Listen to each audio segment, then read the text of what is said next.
સૌને નમસ્કાર। માનવ કલ્યાણ યોજનાના ઓનલાઈન ફોર્મ ભરવાની શરૂઆત થઈ ગઈ છે। એ ફોર્મ છે ઈ કુટીર ઉપર ભરાશે। આપણે આ વિડીયોમાં માહિતી મેળવશું કઈ યોજનામાં કેટલા હજારની ટૂલકીટ સરકાર દ્વારા આપવામાં આવે છે, ક્યાં ક્યાં ડોક્યુમેન્ટ જોશે અને ઓનલાઈન ફોર્મ કેવી રીતે ભરી શકાય। આ ત્રણ બાબતની સંપૂર્ણ માહિતી આપણે આ વિડીયોમાં મેળવશું।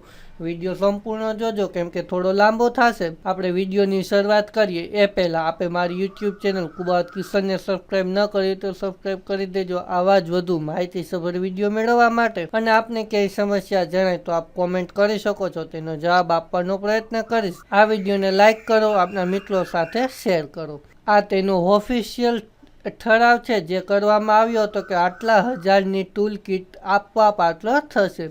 આમાં ટોટલ 28 પ્રકારના વ્યવસાય માટે ટૂલ કીટ આપવામાં આવે છે। એ ટૂલ કીટ કેટલાની આપવામાં આવે છે તે આ પ્રમાણે છે ને, આ છે તે વ્યવસાયના નામ। સૌથી પહેલાં કડિયા કામ માટે 14,500, સેન્ટિંગ કામ માટે 7,000, વાહન સર્વિસિંગ અને રિપેરિંગ માટે 16,000, મોચી કામ માટે 5,500, દરજી કામ માટે 21,500, ભરતકામ માટે 20,500, કુંભાર કામ માટે 25,000, વિવિધ પ્રકારની ફેરી માટે 13,800, પ્લમ્બર માટે 12,300, બ્યુટી પાર્લર 11,800, ઇલેક્ટ્રિક રિપેરિંગ માટે 14,000, ખેતીલક્ષી લુહારી વેલ્ડિંગ કામ માટે 15,000, સુથારી કામ 9,300, ધોબી કામ માટે 12,500, સાવેણી સુપડા બનાવનાર માટે 11,000, દૂધ દહીં વેચનાર માટે 10,700, માછલી વેચનાર માટે 10,600, પાપડ બનાવનાર માટે 13,000, અથાણા બનાવનાર માટે 12,000, ગરમ ઠંડા પીણા અલ્પાહાર વેચાણ માટે 15,000, પંચર કીટ 15,000, ફ્લોર મિલ 15,000, મસાલા મિલ 15,000, રૂની ડિબેટ બનાવવી સખી મંડળની બહેનો માટે 20,000, મોબાઈલ રિપેરિંગ માટે 8,600, પેપર કપ અને ડીશ બનાવટ સખી મંડળ માટે 48,000, હેર કટિંગ વાળંદ કામ માટે 14,000 અને રસોઈ કામ માટે પ્રેશર કુકર ઉજ્જવલા ગેસ કનેક્શનના લાભાર્થીઓ માટે જ છે, ફક્ત એના માટે 3,000। અંદાજિત આટલા રકમની ટૂલ કીટ તમને મળવાપાત્ર થશે। આના આટલાના ઓનલાઈન ફોર્મ ભરાય છે, તો એ ફોર્મ કેવી રીતે ભરી શકીએ આપણે તેની માહિતી મેળવીએ। એ ફોર્મ ભરવા માટે સૌથી પહેલાં તો તમારે એની વેબસાઇટ ekutir.gujarat.gov.in ઉપર જવાનું રહેશે। ગૂગલની અંદર ઈ-કુટીર ગુજરાત લખશો તો પણ આવી જશે, તેમાં પહેલાં ક્લિક કરશો એટલે આ પ્રકારનું કંઈક તેનું હોમ પેજ આવી જશે। અહીંયા તમારે સૌથી પહેલાં તો તમારું રજિસ્ટ્રેશન કરવું જોશે। રજિસ્ટ્રેશન કરવા માટે ઓપ્શન આપવામાં આવ્યો છે ફોર ન્યૂ ઇન્ડિવિજ્યુઅલ રજિસ્ટ્રેશન, તેના ઉપર આપણે ક્લિક કરવાનું રહેશે। તેના ઉપર ક્લિક કરશો એટલે આ પ્રકારનું કંઈક મેનુ ખુલી જશે। અહીંયા આપણે જે તે અરજદારનું આધાર કાર્ડ મુજબ ઇંગ્લિશમાં નામ લખવાનું થશે। ત્યારબાદ આધાર કાર્ડ નંબર લખવાનો થશે। ત્યારબાદ સ્ત્રી છે કે પુરુષ છે તે પસંદ કરવાનું। ત્યારબાદ તેની જન્મ તારીખ લખવાની અને તેના મોબાઈલ નંબર, ઈમેલ એડ્રેસ ફરજિયાત નથી, મરજિયાત છે, તમે લખો તો પણ ચાલે, ન લખો તો પણ ચાલે। અને પાસવર્ડ સેટ કરવાના છે, બંને પાસવર્ડ ને કન્ફર્મ પાસવર્ડ લખ્યા બાદ કેપ્ચર કોડ લખવાના થશે। તો આટલી વિગત હું એક સાથે ભરી લઉં છું। પાસવર્ડની અંદર એક કેપિટલ લેટર, એક સ્મોલ લેટર, એક આલ્ફાબેટ અને એક સ્પેશિયલ કેરેક્ટર, આટલો થઈને 4 થી 16 અક્ષરનો પાસવર્ડ થવો જોઈએ। બધી ડિટેલ લખાઈ ગયા બાદ આપણે નોંધણી કરો એના ઉપર ક્લિક કરવાનું રહેશે। તેના ઉપર ક્લિક કરશો એટલે તમારું નામ તમે લખ્યું છે તે બરાબર છે, તમારી લિંગ અને તમારી જન્મ તારીખ બરાબર છે કે કેમ તેની પુષ્ટિ કરવાની રહેશે। અહીંયા પુષ્ટિ ઉપર ત્યારબાદ બધું બરાબર હોય ત્યારબાદ પુષ્ટિ ઉપર ક્લિક કરવાનું રહેશે। ક્લિક કરતાં તમારો રજિસ્ટ્રેશન નંબર આવી જશે। રજિસ્ટ્રેશન નંબર તમારે કોઈ એક જગ્યાએ નોંધી લેવાનો રહેશે। એ લખાઈ ગયા બાદ આપણે યુઝર આઈડી ઉપર એ તમારે નંબર લખવાનો રહેશે ને એ મોબાઈલમાં પણ તેનો મેસેજ આવી જશે। ત્યારબાદ તમે જે પાસવર્ડ સેટ કર્યો હોય એ પાસવર્ડ અહીંયા તમારે લખવાનો થશે। તે લખ્યા બાદ ફરી પાછો કેપ્ચર કોડ છે તે આપણે અહીંયા લખવાનો રહેશે અને લોગિન ઉપર ક્લિક કરવાનું રહેશે।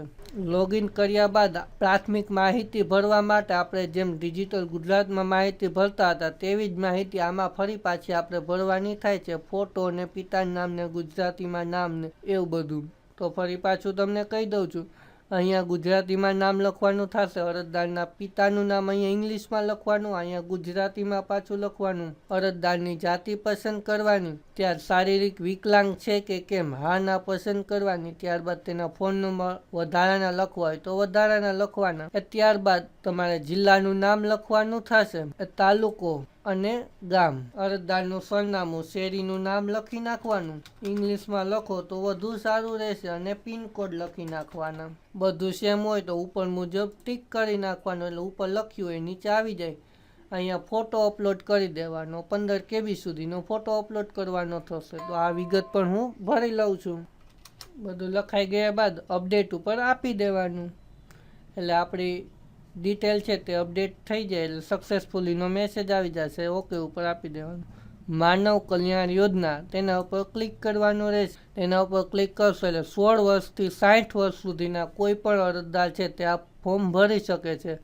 ત્યારબાદ ગ્રામ્ય વિસ્તાર માટે ગ્રામ વિકાસ વિભાગની ગરીબી રેખા એટલે BPL 0 થી 16નો સ્કોર ધરાવતા હોય તેમણે આવકનો દાખલો રજૂ કરવાનો થતો નથી, અથવા તો અરજદારની કુટુંબની વાર્ષિક આવક 1,20,000 નીચે ગ્રામ્ય વિસ્તાર માટે ને શહેરી વિસ્તાર માટે 1,50,000 નીચે હોય તો તેઓ આનું ફોર્મ ભરી શકે છે.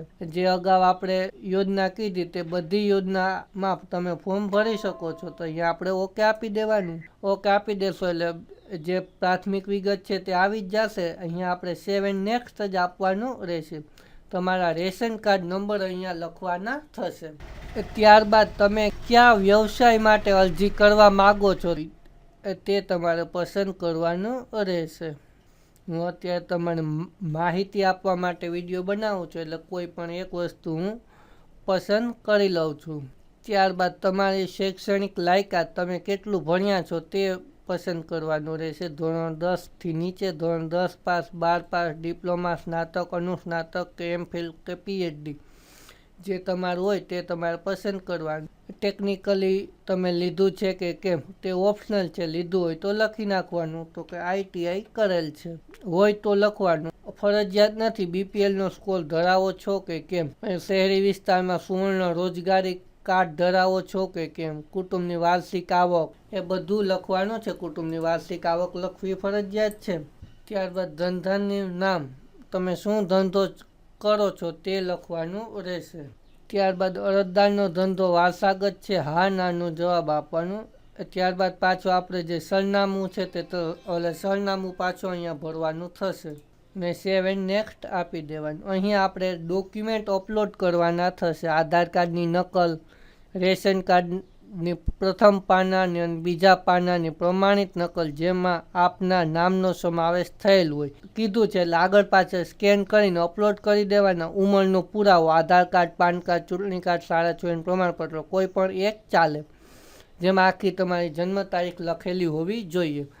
ત્યારબાદ ગ્રામ્ય વિસ્તાર માટે BPLનો સ્કોરનો દાખલો, શહેરી વિસ્તાર માટે સુવર્ણ કાર્ડની નકલ અથવા તો આવકનો દાખલો, આ ત્રણમાંથી કોઈ પણ એક અપલોડ કરવાનું. ધંધાનો અનુભવનો દાખલો હોય તો અપલોડ કરવાનો, ન હોય તો પણ ચાલે. ત્યારબાદ તમે જે કેટેગરીમાં આવતા હોય તે જાતિનો દાખલો અપલોડ કરવાનો. આટલા ડોક્યુમેન્ટ અપલોડ કરવાના થાય છે. ફાઇલ છે 1 MBથી વધુ ન હોવી જોઈએ બધી ફાઇલ.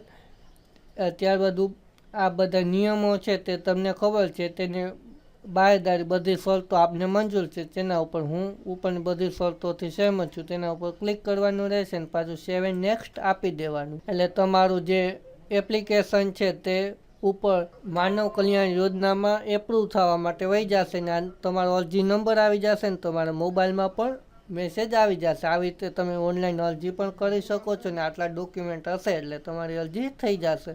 આપને આ વિડીયો કેવો લાગ્યો, આપનો પ્રતિભાવ જરૂરથી મને આપજો. આપને કઈ સમસ્યા જણાય તો આપ કોમેન્ટ કરી શકો છો, તેનો જવાબ આપવાનો પ્રયત્ન કરીશ. આ વિડીયોને લાઇક કરો, આપના મિત્રો સાથે શેર કરો. આપે મારી YouTube ચેનલ કુવાત કિશનને સબસ્ક્રાઈબ ન કરી હોય તો આવા જ વધુ માહિતીસભર વિડીયો મેળવવા માટે સબસ્ક્રાઈબ કરી શકો છો. આ એપ્લિકેશનની પ્રિન્ટ કરવા માટે અહીંયા પ્રિન્ટ ઉપર પણ તમે આપી શકો છો. અહીંથી પ્રિન્ટ આખી એપ્લિકેશન પણ થઈ જશે ને વિગત જોવી હોય તો વિગત જોઈ શકો છો. પોપઅપ બંધ હશે તો પહેલાં પોપઅપ ઓન કરવાનું રહેશે. પોપઅપ અહીંયા જઈ અહીંયા ક્લિક કરશો ને ઓલ પોપઅપ ઓન કરીને ડન આપી દેવાનું. ફરી પાછી પ્રિન્ટ આપશો એટલે પ્રિન્ટ થઈ જશે. પોપઅપ બંધ હશે તો આ નહીં આવે. આ તેની અરજીની પ્રિન્ટ આવી ગઈ છે અને વિગત જોવી હોય તો વિગત અહીંથી આવી જશે. આવી રીતે તમે વિગત પણ જોઈ શકશો. તો કેવો લાગ્યો વિડીયો મિત્રો, આપ અવશ્ય આપનો પ્રતિભાવ આપજો. આ વિડીયો જોવા બદલ આપનો ખૂબ ખૂબ આભાર.